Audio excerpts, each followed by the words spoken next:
Good morning, everyone. Hope that you're doing well. I am at Panera this morning and working on my sermon and wanted to do the devotion from here. So we're in John chapter 18. It's the story of Jesus has been arrested and he's been taken to the Romans, but now he's over with the Jewish leaders. And there's the story of Peter, and I want to share that story with you. It's John chapter 18, beginning in verse 15. We read this: Simon Peter followed Jesus, and so did another disciple. Since that disciple was known to the high priest, he entered with Jesus into the courtyard of the high priest. So we're assuming that other disciple is John. But Peter stood outside at the door.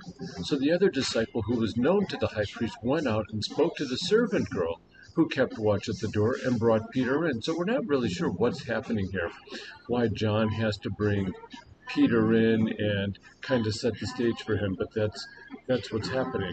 And so the servant girl at the door said to Peter, "You also are not one of this man's disciples, are you?" And Peter said, "I am not." Now the servants and officers had made a charcoal fire because it was cold, and they were standing and warming themselves.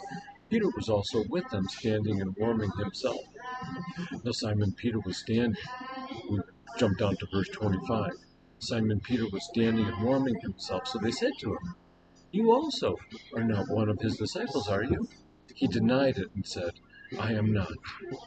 One of the servants of the high priest, a relative of the man whose hair Peter had cut off, asked, "Did I not see you in the garden with him?" Peter again denied it, and at once a rooster crowed. And so, as I listen to that and I think about the story of Peter, just very simply today, I just want to ask, how would we act in that situation? Peter's there. He's gone. He's kind of followed Jesus. We give him credit for going there. We give John and Peter credit, but then Peter doesn't take it to the next step. He falls short.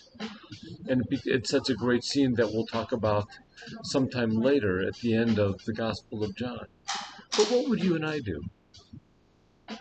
I'm sure Peter was fearing for his life. What's going to happen to me? What are they going to do to me? How is this going to have consequences in my life? Because remember, Peter is married. We don't know if he has children or not, but we do know that he has a wife. So, what is Peter going to be killed? Is his wife going to be left a widow? Is she going to have to become a beggar? Lots of thoughts go on there, and they're still not sure who Jesus is. And so I wonder, we might say, "Oh, I'd follow Jesus. I don't care if they killed me or not." Well, what would we do? Sometimes it's not as easy as a decision as we might think it is. We'd like to say, "Oh, of course, I know what I do." But when crunch time comes, what will we do? What does that mean for us today when someone says to us a question about Jesus? Yeah, we're pretty free to admit it because we're not thinking we're going to be crucified as well or put in prison. But how we answer those questions, how we let people see who Jesus is in our lives, makes a huge difference in this world. And that's what we really need to hold on to. We're in a world that is so messed up, that is really so dysfunctional, people disagreeing with each other and ripping into each other. But how do we as Christians show the love of Jesus? How do we show that we are his followers and we are firm in that and that we are not going to waver in it? So I just want you to think about that today and over the weekend, and we'll get back at it again next week. For now, though, have a great day, great weekend. Hope to see you on Sunday, and God bless you.